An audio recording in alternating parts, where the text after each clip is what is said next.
Vijay sir வந்து த்ரிஷா வந்து கல்யாணம் பண்ணிக்க போகிறாரா இல்லை வந்து கட்சியினுடைய பொதுச்செயலராக ஆக்க போகிறாரா? மிகப்பெரிய லெவலில் அவங்களுடைய முன்னாள் மனைவி, இன்னாலும் மனைவி தான், அவங்கள காயப்படுத்தணுன்ற ஒரு வெஞ்சன்ஸ் வெறியோடு இருக்கிறாரு அப்படின்றத நான் பார்க்குறேன்.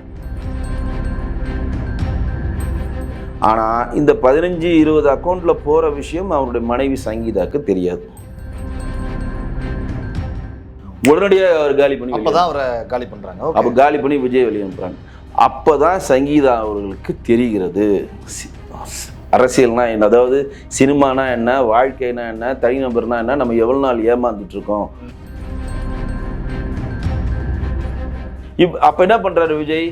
சங்கீதாவுக்கும் விஜய்க்கும் எஸ்ஏசிக்கும் ஷோபாவுக்கும் இருந்து தெரிஞ்ச ரொம்ப நாள் வேலை செஞ்ச அந்த டீமே வெளியே தள்ளுறாரு. இங்கே விஜய் வீட்டை விட்டு வெளியே வர மாட்டேன்னு சொல்கிறீங்க, எல்லாரும் சொல்கிறீங்க. விஜய் வீட்டுக்குள்ளே இருக்கேன்னு சொல்கிறீங்க. நான் எங்கேயா வீட்டுக்குள்ள இருக்கேன்? ஒவ்வொரு வீட்டுக்குள்ளேயும் நான் இருக்கையா. அவன் ஸ்கிரிப்ட் அவனுக்கு ஏற்ற மாதிரி எழுதுறான். யார்? விஜயோடைய செயல்பாடுகளுக்கு ஏற்ற மாதிரி ஸ்கிரிப்ட் எழுதுறான். அவங்க கூட இருக்கக்கூடிய ரசிகர்கள் எப்படி இப்போ அவன் அந்த இணையதள குழுவில் எப்படி பேசுகிறாங்க?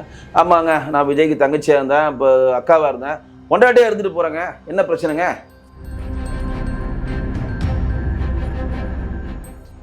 எனக்கு பயங்கரமான மென்டல் டார்ச்சருங்க அது. அப்போ ஒருத்தரை வந்து வெறுப்பேற்றி, அவரை வந்து வெறுப்பேற்றி அதில் சுகம் காணுன்ற ஒரு சைக்கோங்க அவன் விஜய். நான் சொல்கிறேன் இந்த வார்த்தையை உபயோகப்படுறதுக்கு நான் வந்து கஷ்டப்படுறேன். ஒரு சைக்கோ. 41 பேர் செத்தவனும் நீ பயந்துன்னு ஓடிறியே, நீலாம் என்ன மனநிலை ஆளு? அந்த 41 பேர் செத்தவன் வீட்டுக்கு போகாமல் அவனை கூட்டு வந்து நீ பணம் கொடுக்குறியா? நீ என்ன மனநிலை உள்ள ஆளு? ஏங்க, நான் அவரை வந்து டாக்டர்கிட்ட கொண்டு போய் செக் பண்ணணும்னு நான் சொல்கிறேங்க. தயவு செய்து விஜய் போய் மனநல மருத்துவர்கிட்ட செக் பண்ணுங்க.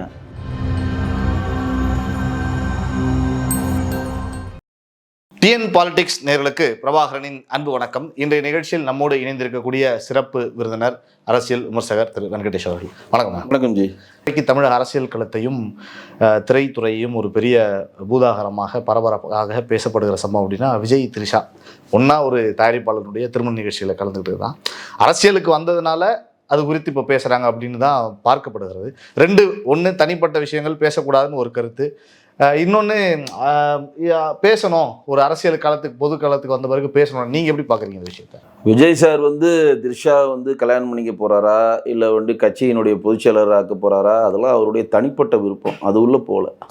ஆனால் அன்னைக்கு நடந்த இன்சிடெண்ட்டை என் பார்வையில் எப்படி பார்க்குறேன்னா, விஜய் அவர்கள் வந்து மிகப்பெரிய லெவலில் அவங்களுடைய முன்னாள் மனைவி, இன்னாலும் மனைவி தான், அவங்கள காயப்படுத்தணுன்ற ஒரு வெஞ்சன்ஸ் வெறியோடு இருக்கிறாரு அப்படின்றத நான் பார்க்குறேன். அது ஏன் வெஞ்சன்ஸ் வெறின்னு சொல்கிறேன்னா, ஒரு விஷயம் வந்து மூடி மறைச்சிக்கிட்டே வச்சுருக்கோம், நீர்ப்பூத்த நெருப்பாக இருக்குது. அது பொது வழியில் நீ வந்து என்ன பண்ணுறீங்க, கம்ப்ளைண்ட்டாக கொடுத்து ஒரு மனுவாக கொடுத்து எனக்கு ஜீவனாம்சம் வேணும்னு சொல்லி பொது வழியில் உடைச்சிட்டிங்க. உடைச்சிட்ட பிறகு இது சட்ட ரீதியாக நம்ம எதிர்கொள்கிறதுலாம் எதுவாக இருந்தாலும், நான் வந்து உடைச்சிட்டேன், நான் வந்து ப்ரூவ் ஆகிட்டேன், நான் வந்து சக்ஸஸ் பண்ணிட்டேன், நான் வெற்றி அடைஞ்சிட்டேன்னு நீ நினச்சிட்டல, அவமானப்படுத்திட்டு நீ வெற்றி கொள்றல மனதளவில், அந்த வெற்றியே கிடையாது. அதில் அதை நினச்சி நீ புழுங்கி சாகணும் அப்படின்றதுக்காக தன்னுடைய மகனையும் தன்னுடைய மகளையும் தன்னுடைய மனைவியும் வெறுப்பேற்றத்திற்காக தான் விஜய் இந்த வேலையை செஞ்சார். ஒரு அரசியல் தலைவர் இப்படி, அதுவும் தன்னோடு வாழ்ந்த இத்தனை ஆண்டுகள் வாழ்ந்தவங்களை இப்படி நீங்கள் சொல்கிற மாதிரி வெறுப்பேற்றதற்காக இப்படி பண்ணாருன்றது சரியா இருக்குமா? அவருக்கு அந்த குணாசியம், அது குணாசியம் தலைவருக்கு அவருடைய குணாசியமே அதாங்க. நீங்கள் விஜய் வந்து நீங்கள் எல்லாம் அரசியலுக்கு வந்த பிறகு தான் பார்க்குறீங்க. அரசியலுக்கு முன்னாடிலாம் நான் படிக்கிறத வச்சு சொல்கிறேன். ஒரு சின்ன எக்ஸாம்பிள் சொல்கிறேன், உங்களுக்கு புரியும். விஜய்க்கும் எஸ்ஏசிக்கும் என்றைக்குமே ஒத்து வராது. தன்னுடைய தந்தையார் மேலே கேஸ் போட்டார், உங்களுக்கு தெரியும், உங்களுக்கே தெரியும். அவர் கூட இந்த பிடி செல்வகுமாரை வெளியே அமிச்சார், அவர் கூட இந்த மேனேஜர் ராம வெளியே அமிச்சார், எல்லாரையும் முடிச்சு புது டீமை கொண்டு வந்தாங்க ஜெகதீஷை. மாஸ்டர் படம் நினைக்கிறேன் லீலா பேலஸில் அதோட ஆடியோ ஃபங்க்ஷன் நடக்குது. ஓகே, அந்த ஆடியோ ஃபங்க்ஷனோ மாஸ்டர் படமோ வாரிசு ஏதோ ஒரு படத்தோடைய ஃபங்க்ஷன் நடக்கிறப்ப முழுக்க தந்தையை பேஸ் பண்ணி நடக்கிற அந்த ஃபங்க்ஷன், அதாவது வாரிசு படம் வந்து தந்தைக்கும் மகனுக்கான உறவை பேஸ் பண்ணுறான்னு ஒரு சப்ஜெக்ட், அதோடைய ஃபங்க்ஷன் நடக்குது. எஸ்ஏசி வராரு, விஜய் வராரு, எல்லாருக்கும் விஜய் வந்து கட்டி கொடுத்துருக்கப்ப எஸ்ஏசி வந்து விஜயை கட்டி பிடிக்க வராரு. இவர் அப்படியே தள்ளிட்டு பின்னாடி போய் சரத்குமார் கட்டி பிடிப்பார். நீங்கள் அந்த வீடியோ எடுத்து பாருங்கள். ஒரு அப்பா சார் 1000 இருந்தாலும் ஒரு பொது தளத்தில் பொது இடங்களில் இவ்வளோ பேர் இருக்கிறப்போ ஒரு பொம்மை மாதிரி வச்சுருந்தாங்க. அப்பா அம்மாவை கூப்பிடலன்னு யாரும் சொல்லக்கூடாதுனால அவங்க 2 பேர் வச்சுருந்தாங்க. ஆனால் அந்த இடத்துல இது ஒரு ஒரு தந்தையான ஒரு மனநிலையில் ஒருத்தர் குறுகுனார். நல்லா தெரிஞ்சுக்கங்க. ஒரு தந்தை தன்னை ஒரு மகன் கட்டிப்பிடிக்க வரான். இப்போ நான் அவங்ககிட்ட அலோ சார் கை கொடுக்க வரப்போ விலகி போய் பின்னாடி கொடுத்தா அவங்க மனநிலை எப்படி இருக்கும்? இது வந்து சாதாரணமாக மனநிலை இருக்கும். பொது மேடையில் அது சின்ன குழந்தையிலிருந்து வளர்த்தவர். முதல் படத்தில் 80 லட்ச ரூபாய் இழந்தவர், விஜயகாந்த் வச்சு ஸ்டார் ஆக்கினவர் எல்லாம் விட்டுருங்க. அவர் எல்லாத்தையும் நான் விட்டுறேன். சாதாரண ஒரு பசுமாடுகிட்ட ஒரு கன்றுக்குட்டி பால் குடிக்கிறப்போ அதோட அன்பு எப்படி வெளிப்படுத்துதுன்னு போய் விஜய் பார்க்க சொல்லுங்க. அப்படி கட்டி பிடிக்கிற மாதிரி வந்து கையை விட்டு இப்படி விலகுவார். நேராக போய் சரத்குமார் கட்டி பிடிப்பார். அது அப்படி ஒரு கேஷுவலாக எடுத்துகிட்டு வந்து சசிஎஸ்சி வந்து உட்காந்துட்டார். இது வந்து தன்னுடைய தந்தை மேல் அவர் காட்டின ஒரு வெஞ்சன்ஸ். Okay sir. ஆனால் சமீபத்தில் ஒரு நிகழ்ச்சியில் மேடையில் இந்த அதெல்லாம் சும்மா அந்த நடிப்பு கட்டி பிடிச்ச நடிப்பு அதெல்லாம் நடிப்பு.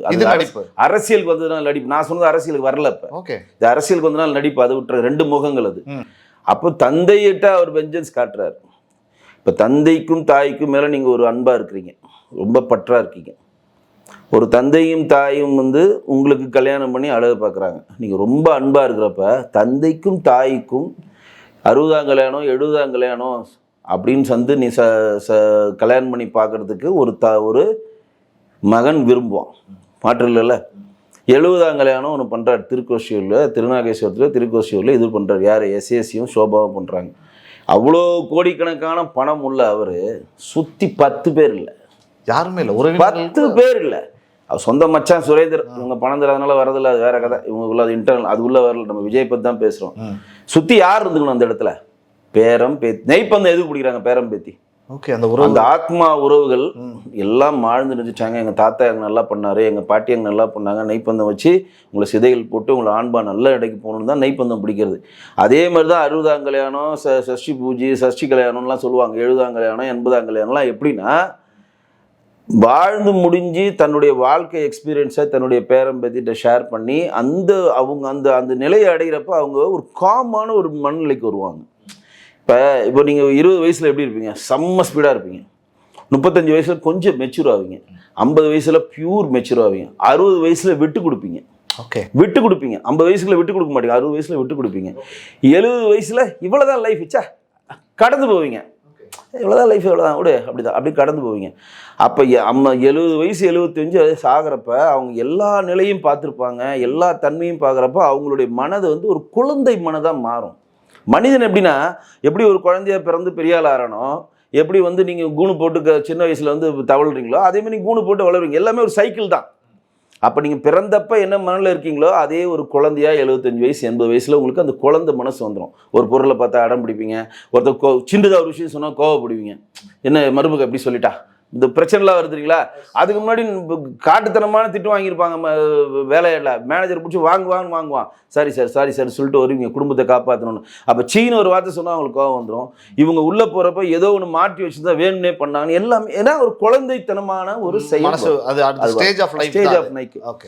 அப்போ 70 வயசப்போ அவங்க ஆன்மா வந்து எப்படி இருக்குன்னா, தன் மகன் தன்னை வந்து வாழ்த்தணும், தன் மகன் தன் தலையில் தண்ணி ஊற்றணும், தன்னுடைய பேரன் பேத்தி நம்ம காலில் ஆசீர்வாதம் வாங்கணும், தன் பேரனை வாழ்த்தணும், பேத்தியை வாழ்த்தணும், பேரன் கல்யாணத்தை பார்க்கணும், பேத்தி கல்யாணத்தை பார்க்கணும், வாழ்நாள் முழுவதும் அமைதியை நோக்கி நடக்கணும்னு அந்த சூழ்நிலை இருக்கிறப்ப எட்டி கூட திரு விஜய் அவர்கள் பார்க்கல. எவ்வளோ பெரிய ஒரு தவறாயிட்டா? இது ஒரு வெஞ்சன்ஸ். நான் சொல்கிறது தந்தை மேலே உள்ள வெஞ்சன்ஸ். அவங்க கூட ஒர்க் பண்ண மேனேஜர் பிடி சிவகுமாரை புலிப்படத்தோடு வெளியே அமிச்சாங்க. இன்னொரு மேனேஜர் ராம், அவர் தான் பர்சனல் மீது அவர் வெளியே அமிச்சாங்க. அவருடைய ரசிகர் மன்ற தலைவராக அவருக்கு பர்சனல் பியா வந்து ரவிராஜ்னு சொல்லி ஒருத்தர் இருந்தார். இப்போ தான் பையனை கூட பர்னியில் வந்து கல்யாணம் பண்ணார். அவர்லாம் வந்து ஒரு லைன் வீட ஒரு 5 வீடு வாடகை கொடுத்துருந்தாங்க, தங்க வச்சுருந்தாங்க. மாதம் 15,000 ரூபா சம்பளம் கொடுத்துருந்தாரு. புசி ஆனந்தும் ஜெகதீஷ் பேச்சை கேட்டு நைட்டாக அவங்க வீட்டை பூட்டி நைட்டு 12 மணிக்கு சாமானத்துக்கு வெளியே போட்டு பூட்டினாங்க. வீட்டை விட்டு வெளியே தள்ளினாங்க. எவ்வளோ நாள் அவருக்கு அவர் மேனேஜராக வேலை செஞ்சிருப்பாரு, அவருக்கு உதவியாளராக இருந்திருப்பாரு. எல்லாமே இருந்ததாலும் ஒருத்தரை வெளியே அனுப்புகிற விதம்னு ஒன்று இருக்குல்ல. நீங்கள் என்னை விட்டு வேலைக்கு, நான் உங்கள்கிட்ட வேலை செய்கிறேன், என் வேலை உங்களுக்கு பிடிக்கல, எப்போ 3 மாதம் டைம்ப்பா, உன் வேலை எனக்கு பிடிக்கல, 3 மாதத்துல சம்பளத்தை வாங்கிக்க, நீ வந்து வேலை விடல. இப்போ உடனே அவர் அனுப்பின ஆசைப்பட்டீங்களா, தம்பிங்க வாங்க உனக்கு செட் ஆகலை, இந்த 3 மாதம் சம்பளத்தை படி 3 மாதத்துக்குள்ள நல்ல வேலையை சேர்த்துக்கு. இதுதாங்க முறை. நைட்டு 12 மணிக்கு போய் தட்டி, எதிரியாக இருந்தால் கூட ஒரு 2-4 நாள் டைம் கொடுப்பாங்களே, எப்படி அந்த மனநிலை? ஐயோ, அதெல்லாம் வந்து டைஜஸ்டே பண்ண முடியாது. நீங்கள் சொல்கிற விஜயோட மனநிலைக்கும் பொதுவெளியில் அவருடைய அது தனியாக வருவான் போடுறப்ப பாவண்டா இல்ல இல்ல இல்ல ஏன் அவர் இப்படி பண்றீங்க, அவ்வளோ அமைதியானவர் மென்மையானவர்னு சொல்றாங்க. அதுதான் இப்போ தான் சொல்கிறோம், இதெல்லாம் கம்பேர் பண்ணி பார்க்கணும்னு சொல்கிறோம். உங்களுக்கு ஒரு தலைவர் அப்படின்றதுக்காக அவன் செய்கிறதெல்லாம் பொது வழியில் நம்மளால ஒத்துக்க போக முடியாதுங்க. அப்போ மனைவி நம்ம தாய் தந்தையருடன் அவருக்கு இருக்கக்கூடிய ஒரு அராஜக போக்கு, தன்னுடைய வேலை செய்த தன்னுடைய மக்களிடம் இருக்கக்கூடிய அராஜக போக்கு. மூணாவது மனைவி கிட்ட வரும் தன்னுடைய மகன். இன்றைக்கி வந்து விஜய்னு ஒரு மகன் வந்து ஒரு விஜய்னு ஒருத்தரை தன் தந்தையாக இருக்கக்கூடிய எஸ்ஏசி ஒரு வீட்டையும் 80 லட்ச ரூபா இழந்து தான் நாளைய தீர்ப்புன்னு ஒரு படம் எடுத்தாங்க. இந்த மூஞ்செல்லாம் எதுக்கு நடிக்க வருதுன்னு அன்றைக்கி பத்திரிகையில் பாதி பேர் எழுதுனது எனக்கு தெரியும். விஜயகாந்த் கிட்ட போய் எஸ்ஏசி ரெக்வஸ்ட் பண்ணால் தான் செந்தூர பாண்டி நடித்து கொடுத்தாரு. திருப்பி தேவா, ரசிகன் இதெல்லாம் தன்னுடைய சொந்த காசில் எடுத்து நிலை ஸ்டாண்ட் பண்ணார். விஜய்னு ஒரு நடிகராக இருக்கிறாரு, எவனும் படம் எடுக்க வரல, நம்மளே 4 படம் ஃபஸ்ட்டு அவங்க பேனர் தான் நடித்தார், வி கிரியேஷன்ஸ் தான்.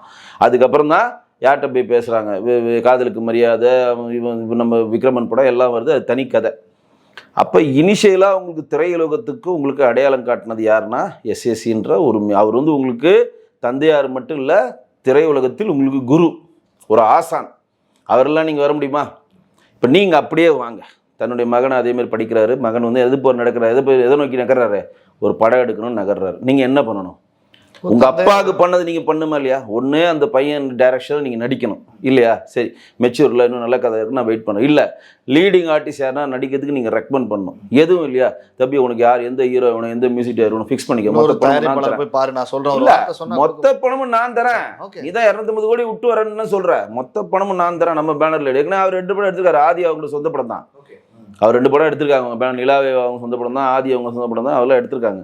நம்ம பேனரில் ஒரு படம் நீ பண்ணுப்பா. யார் உன் தந்தை உங்களுக்கு என்ன பண்ணாரோ அதை நீங்கள் மகனுக்கு பண்ணணுமா இல்லையா? அந்த பையன் படித்து முடிச்சுட்டு ஃபைல் எடுத்துகிட்டு ஒரு கதாநாயகனாக போகிறான். விஜய் சேதுபதியை கேட்குறான், எல்லாம் பண்ண அப்பா கெஸ்ட் ரோல் பண்ணுறாரா? இல்லை சார் அப்பா இதில் எதுவும் இல்லை சார், நீங்கள் தான் பண்ணுறீங்க. அப்படியே பின் வாங்குறாரு. ஏஆர் ரஹ்மான்ட்ட போகிறான், அப்பா இதில் கெஸ்ட் ரோல் பண்ணுறாரா இல்லை அப்பா மேஜர் ரோல் எதுனா பண்ணுறாரா? அப்பாவோட கான்ட்ரிபியூஷன் என்ன போகணும்? ஏன்னா லோகோ என்ன, அந்த இடத்துல விஜய்ன்ற லோகோ தான் பேசும், அவன் பையன் லோகோ அங்கே பேசாது. இல்லைங்க அப்பா இல்லை நான் தனியாக பண்ணுறேங்க, அப்படியே கொஞ்சம் வெயிட் பண்ணுப்பா அப்படின்னு சொல்லி எல்லாம் நிராகரித்து ஒரு தெலுங்கில் இருக்கக்கூடிய ஒரு நடிகரை போட்டு இப்போ படத்தை டைரக்ட் பண்ணியிருக்கான். அதுவும் யார் முயற்சியில்? இவருடைய தாத்தா எஸ்ஏசி கூட பேரனுக்கு ஒரு சான்ஸ் கொடுக்கலாம், அது விஜய் தடுக்கிறார்.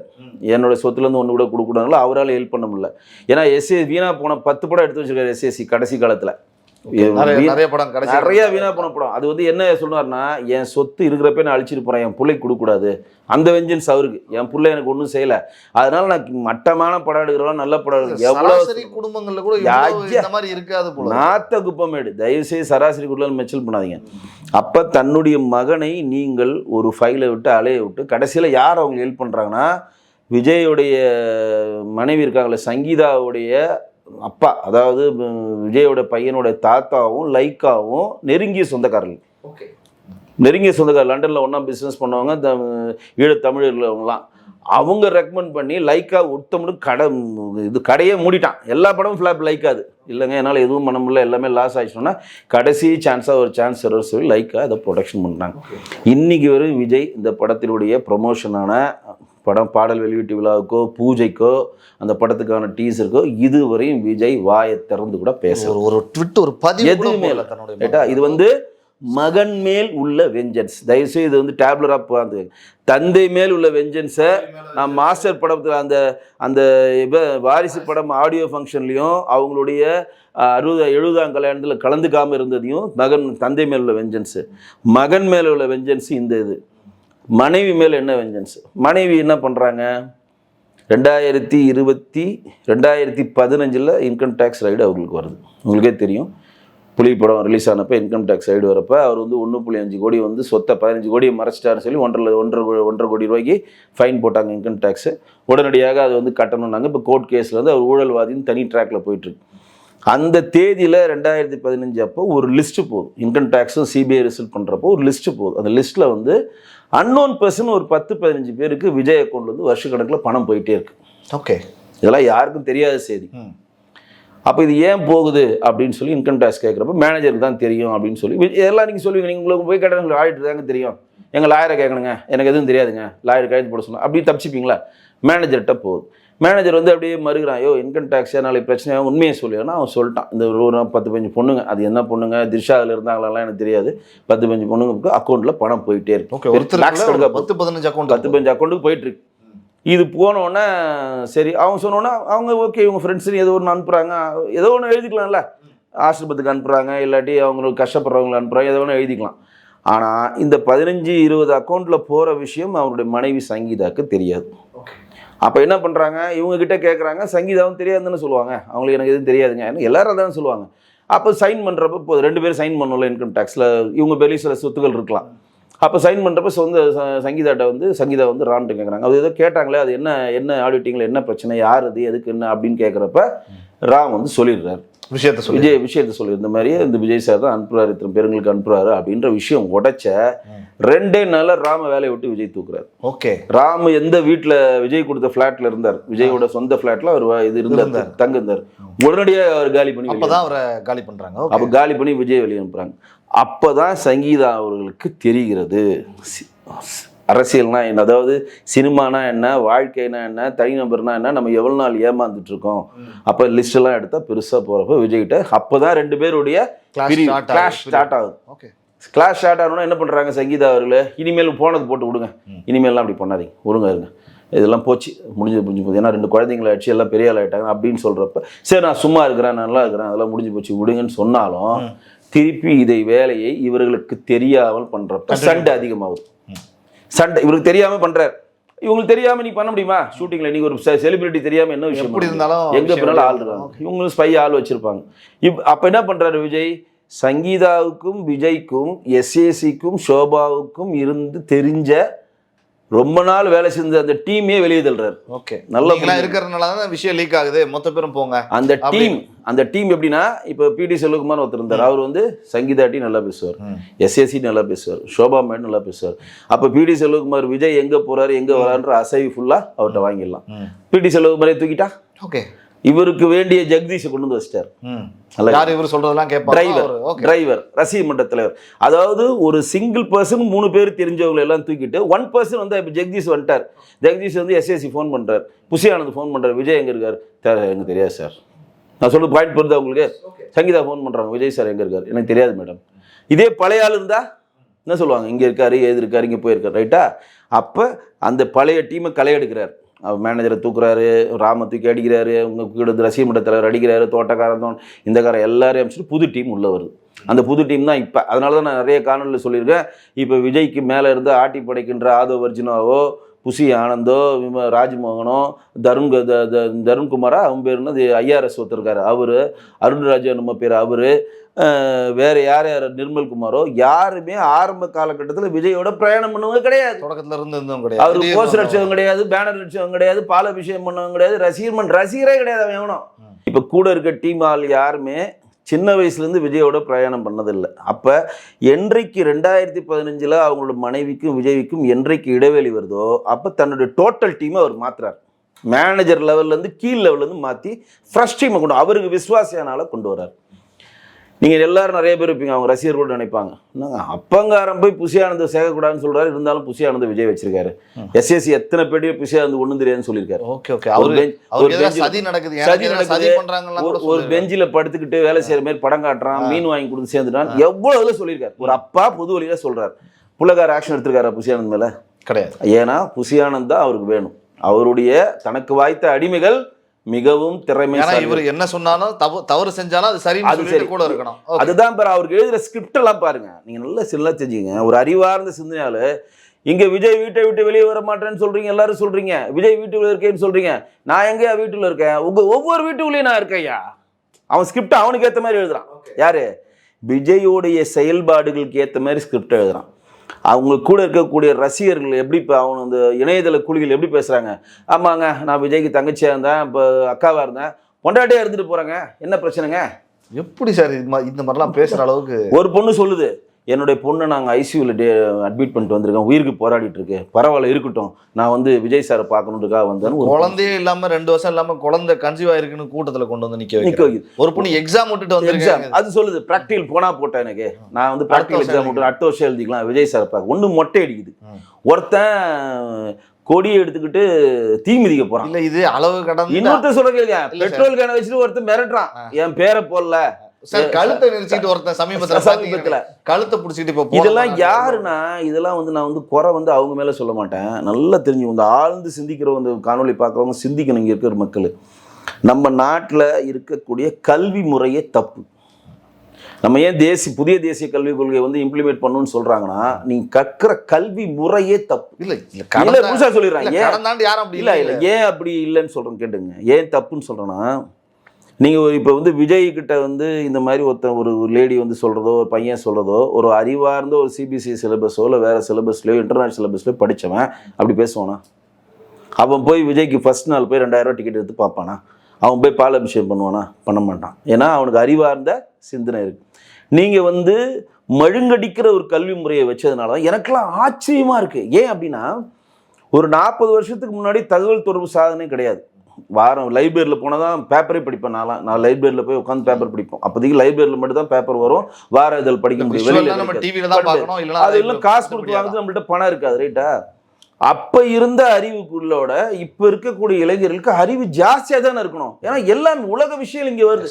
இன்னைக்கு ஈராக் வார பத்தி சாதாரண ஒரு நபர் வந்து அரை மணி நேரம் பேசுறதுல கூகுள் எடுத்து கொடுக்குது. ஈராக் வார்ன்னு போட்டீங்கன்னா நீங்க பாக்கணும் இல்லைங்க. நீங்க பேசுறதுக்கு ஈராக் வார்ன்னு சொன்னா கூகுளே எடுத்து கொடுக்குது பாயிண்ட.